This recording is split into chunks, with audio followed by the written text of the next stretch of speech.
Oke guys, baik lagi di channel Potek Nangka Production bersama saya Boru Pramboro aka Abib KNCL.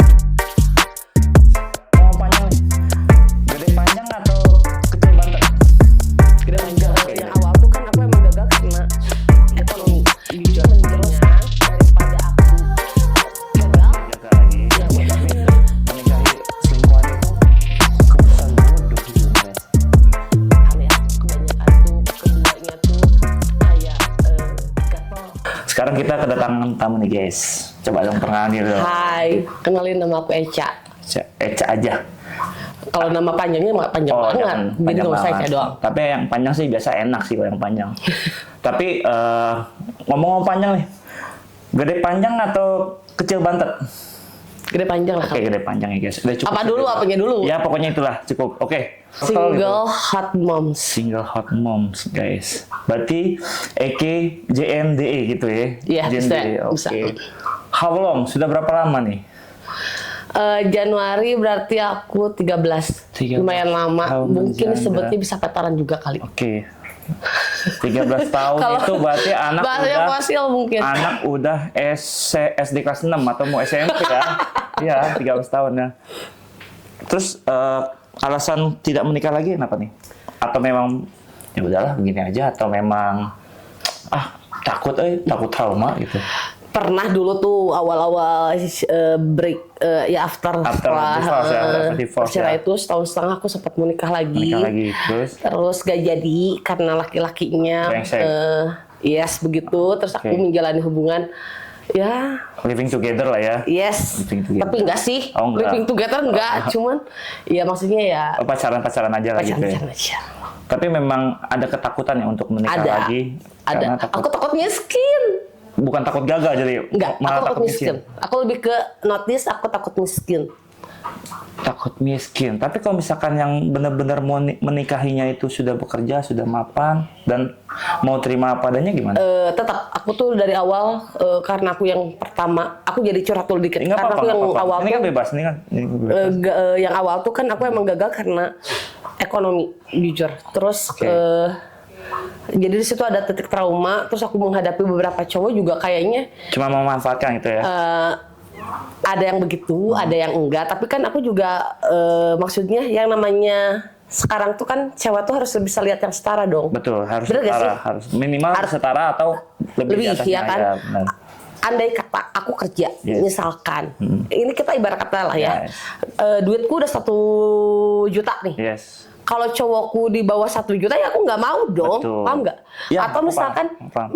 minimal pas lah 1 juta gitu. Sama-sama ya. sejuta lah ya. Misalkan, Minimal sama-sama setara oke. ya. Tapi kalau misalkan dari berjuang dari nol aku nggak mau. Tapi Yes. kalau misalkan berjuang bareng, hayu Iya. tapi minimal ya harus 1 juta juga. Yes, Gitu. betul, Ya setara kan, gitu ya.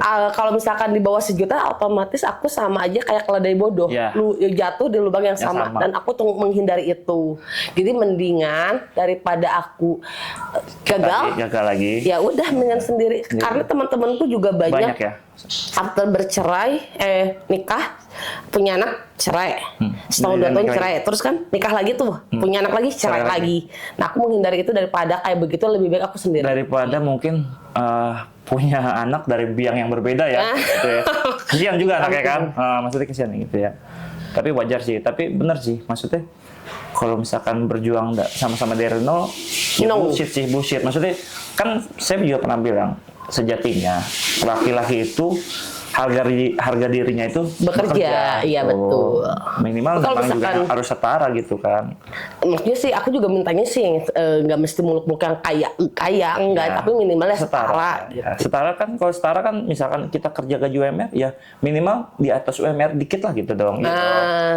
Dan kalaupun misalkan dapatnya yang duda kan kita nggak tahu ya, atau masih single atau gimana, ya harus setara, maksudnya harus adil juga sama anak yang satu, anak ya harus Nih, adil. aku Gimana? garis besar Gimana? satu hal ya. Yes.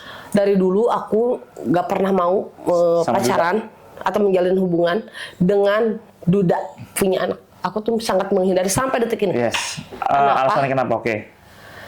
Ribet. Takut direcokin Yes, sama mantannya. benar Pasti sih direcokin memang. mantan istrinya ya Pasti, anaknya. anaknya pasti sih. Minimal Ya kalau bisa sih berondong lagi kayak Yes. dulu. Atau Kalau enggak ya Duda nggak punya anak. Duda nggak punya anak. Tapi susah sih kalau Duda nggak punya anak. Aku punya pacar, Duda nggak punya Iya, anak. maksudnya susah gitu kan. Ya, ada tapi susah gitu kan. Tapi benar guys, rata-rata orang yang sudah bercerai itu untuk menikah lagi tuh ya mungkin kemungkinannya agak, kecuali memang dari awalnya diselingkuh, ya pasti menikah karena selingkuh. Tapi menikahi selingkuhan itu keputusan bodoh sebenarnya sih. Ya karena ya baik lagi sih, sesuatu yang diawali tidak baik akan berakhir tidak baik sih gitu. Jadi Bener. buat teman-teman kira-kira yang masih masuk status entah itu janda atau duda gitu kan, ya fokus saya ke anak-anak lah gitu kan. Ya. Kebahagiaan kita bisa cari kok di luar kok. Fokus dulu sekarang mah intinya kerja, cari duit yang banyak, bahagiain diri sendiri, pastinya itu anak dan orang tua. Udah itu doang sih, kalau yang lain-lain ini nyusul. Kalau masalah pasangan nanti ngikutin. Bener gak sih? Tapi nih kita ngomongin stigma. Kalau saya kan tidak terlepas dari stigma ya. Stigma janda itu kan konotasinya itu negatif. Terus kenapa sih orang tuh Itu dari dulunya. Ya, tapi kenapa gitu? Coba dong kita kulik di sini dong. Kenapa sih? Kayaknya janda? mungkin karena cewek, kalau aku ngelihat karena Gimana? si Kalau menurut- cewek tuh kita kan bandingannya setara ya, Yes. cewek cowok. Nah si cewek tuh kadang selalu di bawah laki-laki, bener gak? Cewek di bawah laki-laki kan? Maksudnya ya itu kebalik lah ah. itu. Nah mungkin dari itu juga karena mungkin dipandangnya kan Wah, kayak apa ya, gitulah. Kadang kayak kita tuh kayak ya sorry to say kalau murahan lah, Ya. itulah. Kadang cewek nggak bener lah. Aku banyak udah ya. 13 tahun. Jadi ini 13 tahun menjanda udah bener-bener janda senior lah gitu. Jadi fosil. Jadi Artepak. artepak katanya.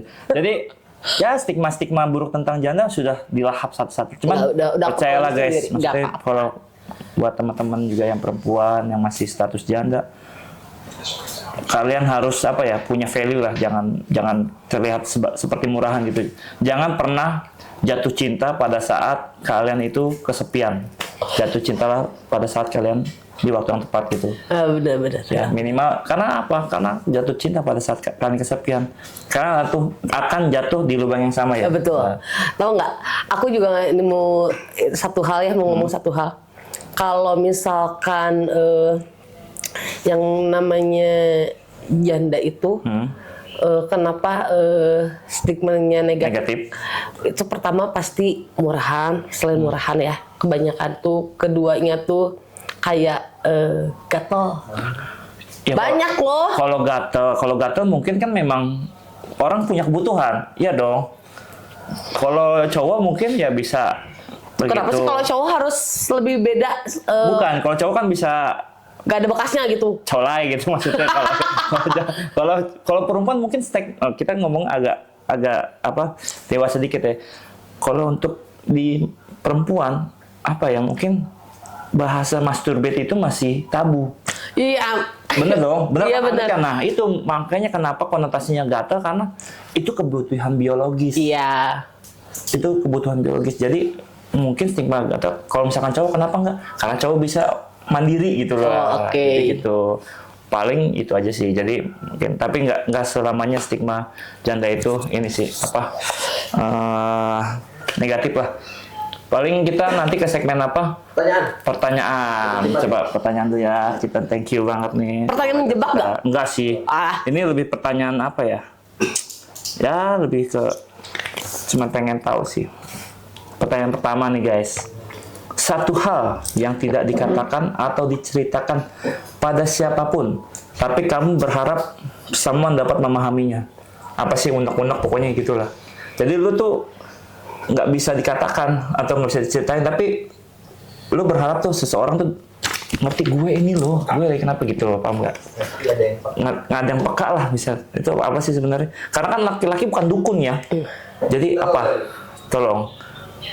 Apa sih yang lo pengen banget di someone lah memahami lo lah gitu? Kok agak sedikit malu ya? Nggak apa-apa. Emang nggak apa-apa. Agak curhat sedikit ya It's ini. okay. Ini kan bebas gitu. Aku background keluargaku Broken tuh home juga? broken home. Oke. Mamaku divorce sama papaku tuh aku umur 2 tahun. 2 tahun. Berarti trauma mas kecil Nah, sih ya? Oke, terus next. terus kan aku tuh kasar katanya ya, kesepian. Aku tuh Kamu kurang sosok dari orang aku tuh tua? kurang sosok dari yang namanya Ayah, figur ya? papaku. Oh, papa. Nah, kebetulan papaku dulu waktu zaman aku kecil datangnya itu apa namanya? Bisa dibilang dalam setahun belum tentu dia balik ke Balik Bandung gitu kan. Ke Bandung. Jadi aku tuh berharap sih cowok ini kalau aku lagi menye lagi Limong lah ya. itu dipahami tuh lah ya. aku tuh bukan berarti aku emang menye, tapi Ya, emang aku bukan tuh kasar, berharap ya lu tuh ya, kayak peka ya. Ayo, peka. sini, Ya, pelukan. kadang kalau misalkan aku udah punya pacar tuh ya aku tuh berharap ya kamu tuh jadi pacarku iya, jadi papaku juga iya, teman juga.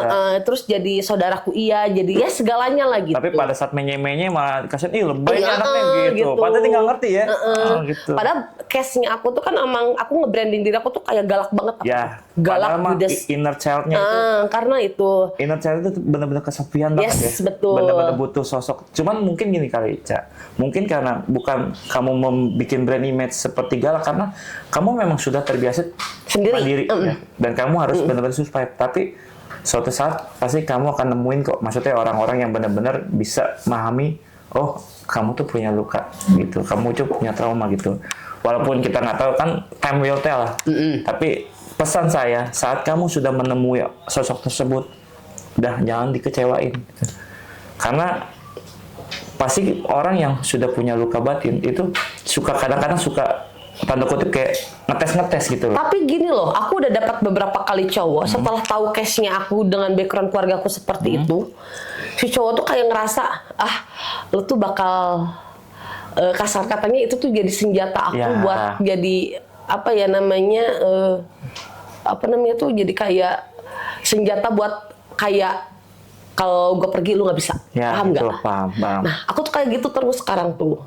Ini sampai dingin banget anjir cerita kayak gini. Soalnya jujur, aku nggak pernah cerita ke siapapun. Justru inilah kita cerita gitu. Maksudnya seseorang tuh butuh cerita. Gak kelihatan, gak pakai kacamata gue.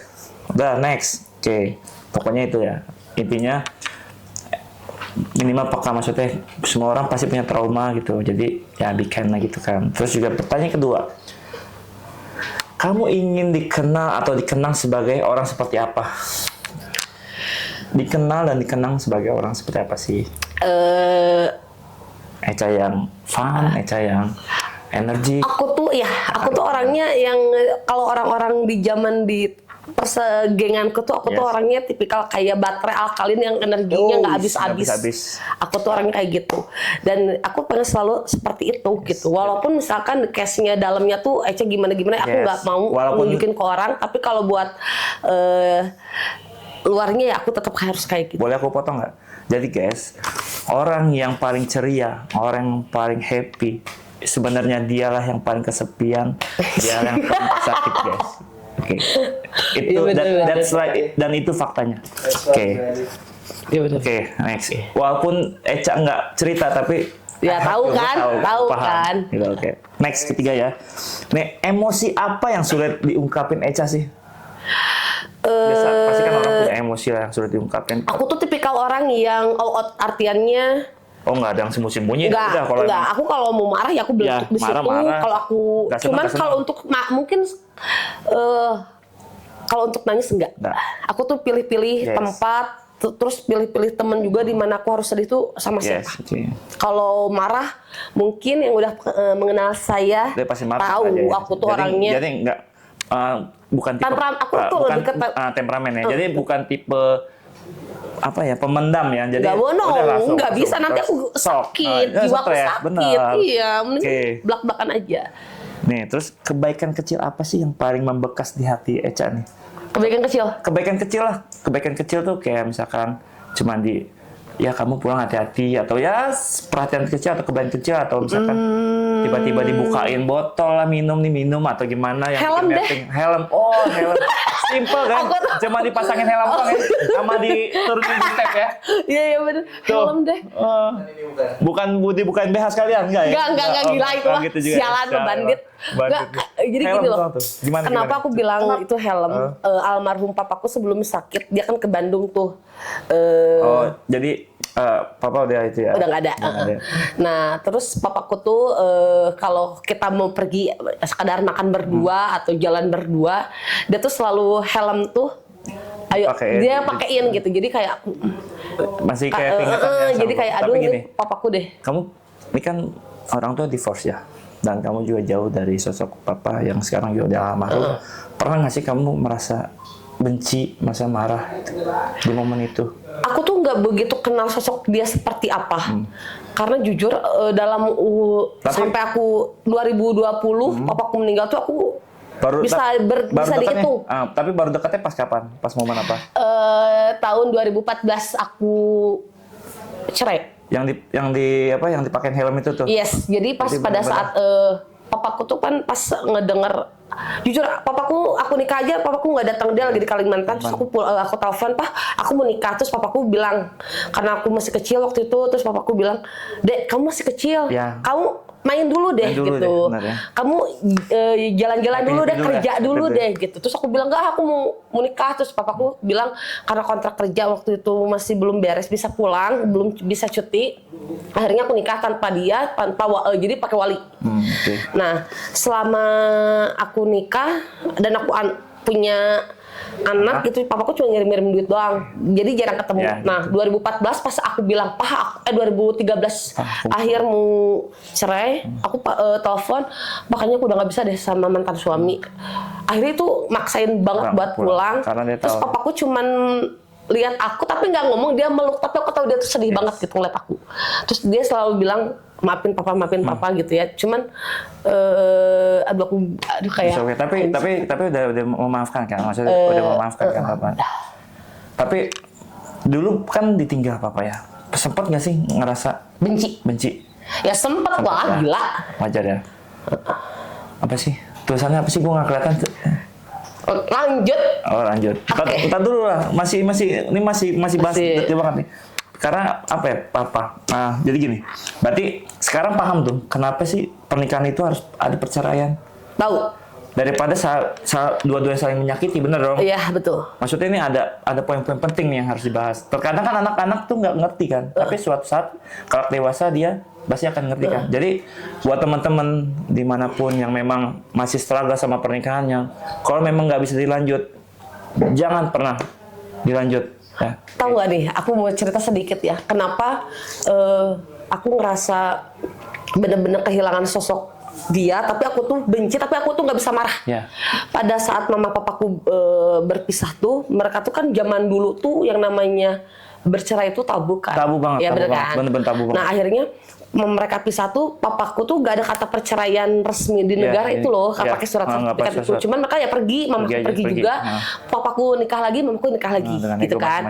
Nah, pada saat kembali lagi di 2012 aku lupa, mereka tuh kayak, mamaku tuh kayak, paham nggak, kayak nyambut papaku tuh di pintu tuh kayak, ya itu suamiku gitu, paham nggak sih? Kayak yang walaupun lo udah nikah lagi, kayak gitu. Lo tetap Nah, jadi aku tuh marah sama dia, tapi aku tuh nggak bisa marah gitu. Nah gitu. Oke, kita pertanyaan berikutnya ya. Helm dong lo kecil, tapi memang berbekas ya memorinya ya. Oke. Terus kalau bisa nih, hal dari masa lalu yang ingin kamu ubah, apa sih? Aku menyesal menikah.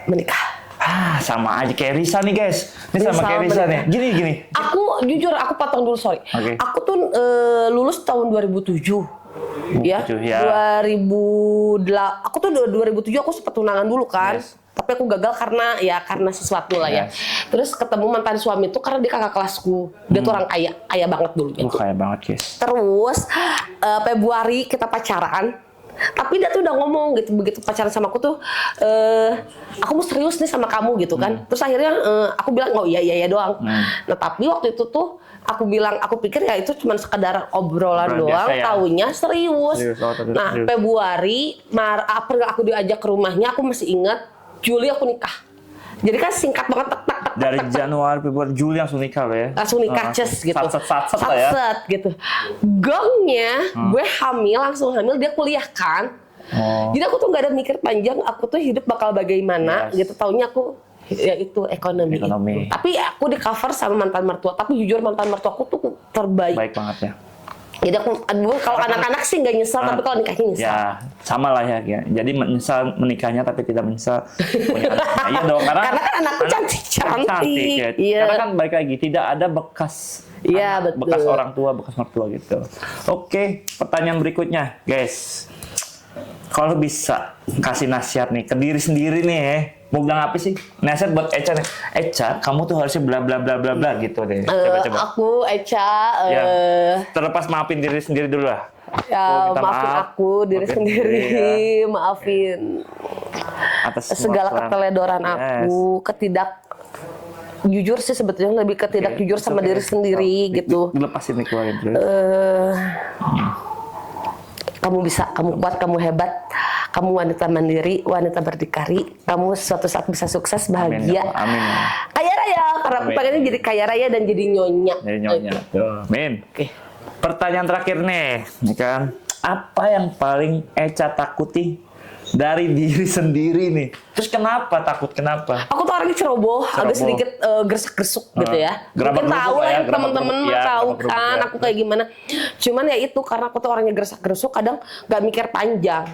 Dan salah satunya yang sekarang aku lagi tahan tuh nikah aku. Oh, jangan dulu.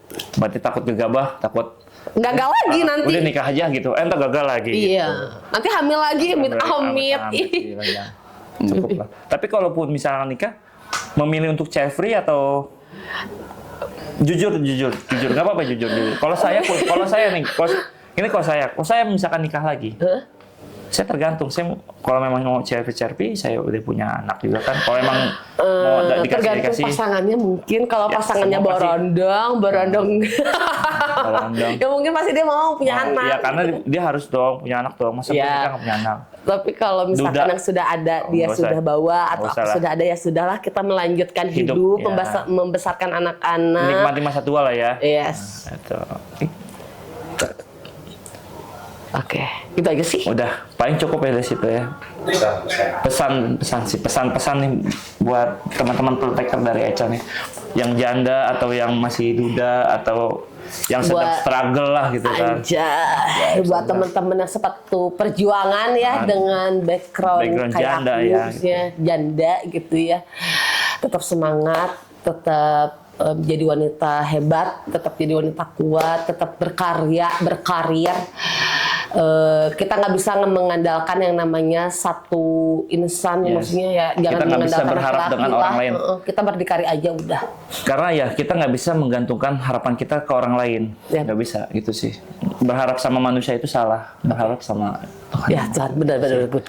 Itu sih. Ya kalau pesan dari saya sih mungkin kalau memang ada yang punya masalah, terus keder mau curhat kemana, bisa datang ke Protek Nangka, bisa DM ke admin langsung. Nanti bisa sharing sama saya seputar ya kehidupan lah gitu kan. Karena lebih baik kita sharing daripada depresi tiba-tiba ya kita. Sedih banget tadi aku ceritain yang masalah aku sama Babe itu pertama kali aku ngomong di sini. Teman-temanku pada nggak tahu. Ya gitu. Jadi memang sebenarnya saya ini pendengar yang baik. Jadi gitu. Jadi memang banyak juga yang orang-orang sharing ke saya. Cuman kan dulu kan memang nggak ada on cam kayak gini ya. Nggak ada. Mungkin sekarang kenapa mau on cam biar jadi apa? Biar jadi pembelajaran juga buat teman-teman semua nih, para proteker nih gitu kan. Karena ya walaupun hidup terkadang kayak tai lah, tapi life must go on sih gitu. Shit happen, life must go on gitu lah guys. Oke. Cukup sekian dari saya. Jangan lupa subscribe, jangan lupa like, jangan lupa komen ya. Jadi kalau misalkan mau sharing sama saya, silakan di sesi heart to heart.